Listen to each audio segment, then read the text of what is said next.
ఇప్పుడే జీ5 app download చేయండి. చూడండి మీ ఫేవరెట్ టీవీ షోస్ ఎప్పుడైనా ఎక్కడైనా. లక్ష్మి వినకుండా లక్కీని అర్జెంట్ గా మిత్రని కాపాడే దేవతని చేసి నన్ను ఈ ఇంటి నుంచి పంపించాలని చూస్తోంది. తనకి మిత్ర క్షేమం కన్నా ఈ ఇంటి కోడలిగా చలామణి అవ్వడం ముఖ్యంగా ఉందా ఆంటీ? అందుకే నా మీద ఈ విధంగా దాడి చేస్తోంది. ఆపు మనీషా. ఎవరు ఎలాంటి వాళ్ళో నాకు బాగా తెలుసు. నా బిడ్డ ప్రాణాలు కాపాడుకోవడానికి నాకున్న దారిని ఎవ్వరూ ఆపలేరు. నేను చేయాల్సింది ఖచ్చితంగా చేస్తాను.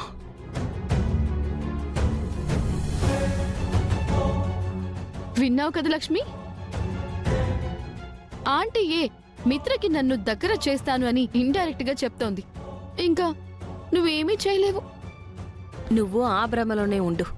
నిన్ను ఎప్పుడు ఏం చెయ్యాలో, నిజాన్ని ఎలా రాబట్టాలో నాకు బాగా తెలుసు.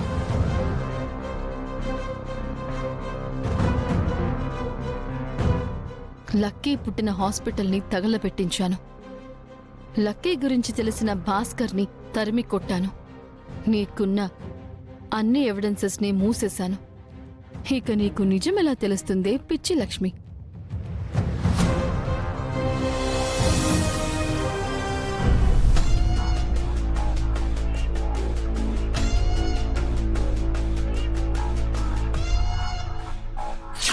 తన కన్న తల్లి గురించి లక్కీ ఎన్నోసార్లు మిమ్మల్ని అడిగుంటుంది కదా. ఏ రోజైనా మీరు ఆ తల్లి గురించి ఆలోచించలేదా? లక్కీ గురించి తెలుసుకోమని రాత్రి లక్ష్మి అడిగింది. లక్కీ నా దగ్గరికి చేరుకోవడానికి కారణం భాస్కర్. కానీ తను చెప్పపెట్టకుండా ఏటో వెళ్ళిపోయాడు.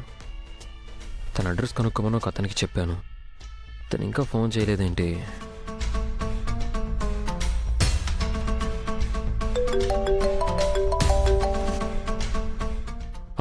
చెప్పండి సార్. మీరు ఒక ఫోన్ నెంబర్ అడ్రస్ అడిగారు కదా, అవి దొరికాయి.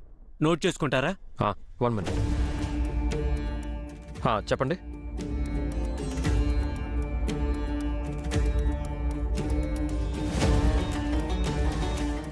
ఇది కరెక్ట్ ఇన్ఫర్మేషనేనా? ఎస్ సార్, ఇది కరెక్ట్ ఇన్ఫర్మేషనే. థ్యాంక్స్. ఈ విషయం వెంటనే లక్ష్మితో చెప్పాలి.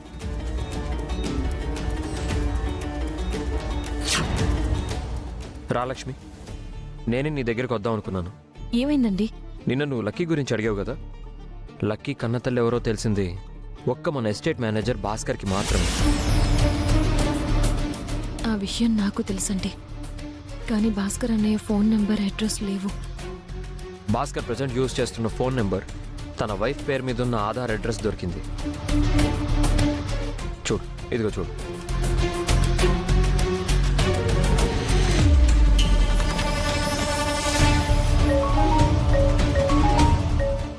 హలో వివేక్, చెప్పు. నువ్వు చెప్పిన వేలోనే నేను భాస్కర్ ఫోన్ నెంబర్, ఇంటి అడ్రస్ కోసం ట్రై చేశాను వదిన. ఆల్రెడీ అన్నయ్య అదే వేలో నా ఫ్రెండ్ ద్వారా ఇన్ఫర్మేషన్ కోసం ట్రై చేశాడంట. నా ఫ్రెండ్ ఇప్పుడు నా ముందే ఉన్నాడు. వీడిందాకే అన్నయ్యకు భాస్కర్ ఫోన్ నెంబర్, అడ్రస్ ఇచ్చాడంట.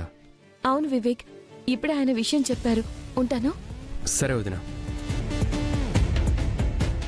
చాలా థ్యాంక్స్ అండి.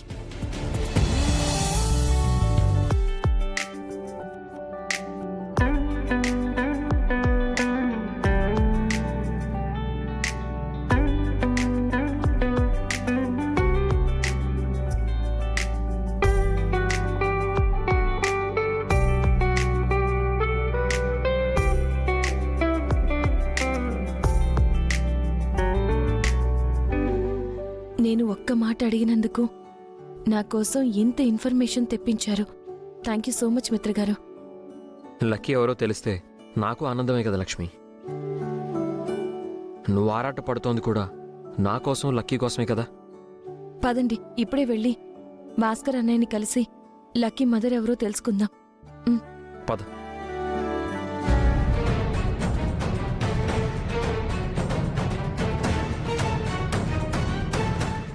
డోంట్ వరీ మనీషా, టెన్షన్ అవ్వకు. ఆల్రెడీ నా మనుషులకి భాస్కర్ ఇంటి అడ్రస్ ఇచ్చి పంపించాను. భార్యాభర్తలిద్దరినీ లేపేయమని చెప్పాను. వాళ్ళు చచ్చారని తెలిసేంత వరకు నాకు ఈ టెన్షన్ తగ్గదు సరియు. అనవసరంగా ఇంతవరకు తెచ్చుకున్నావు.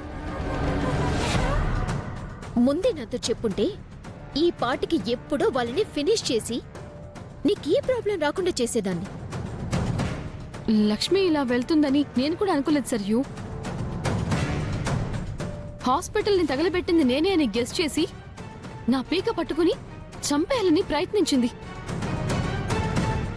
టైంకి అరవింద్ ఆంటీ రావడంతో నేను ఎస్కేప్ అయ్యాను. అది చాలదన్నట్టు లక్ష్మి భాస్కర్ గురించి మిత్రా వివేక్తో ఎంక్వైరీ చేసి ఫోన్ నెంబరు అడ్రస్ పట్టుకుంది. వాళ్ళిప్పుడు అక్కడికే బయలుదేరారు. వాళ్ళకంటే ముందు మన వాళ్ళు భాస్కర్ ఇంటికి వెళ్తారు. మొగుడు పెళ్ళాలని చంపేస్తారు.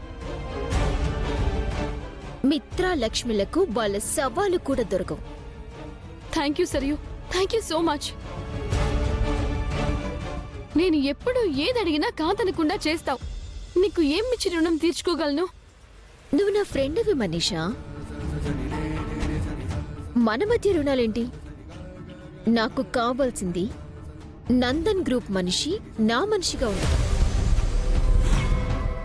ఆ మనిషి నీ రూపంలో నాకు దొరికింది. నాకు కావాల్సిందే మిత్ర. మిగతా వాటితో నాకు సంబంధం లేదు సరియు. మిత్ర నా సొంతం అయ్యాక నందన్ కంపెనీని నీకిష్టం వచ్చినట్టు చేసుకో. నందన్ కంపెనీని నామరూపాలు లేకుండా చేసి నా కంపెనీగా మార్చుకుంటాను. ముందు ముందు నేను చేయబోయేది అదే.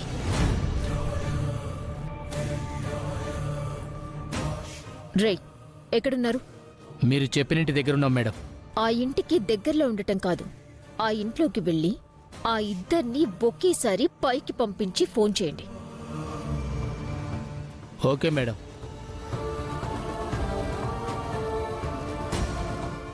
మనిషా, మన వాళ్ళు రీచ్ అయిపోయారు. మరికొద్దిసేపట్లో భాస్కర్ వాడి భార్య చచ్చారనే ఫోన్ కాల్ వస్తుంది. అవునా? Thank you Sarayu.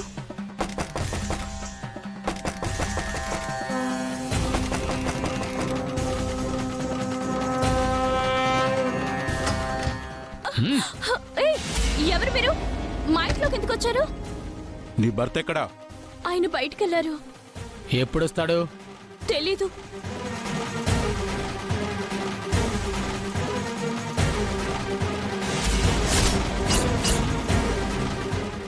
వాడికి ఫోన్ చేయి, వెంటనే ఇంటికి రమ్మని చెప్పు.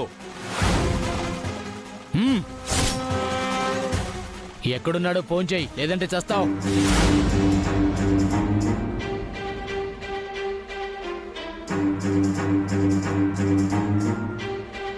జీ5 యాప్ డౌన్లోడ్ చేసి అన్ని ఎపిసోడ్స్ పూర్తి ఉచితంగా చూడండి.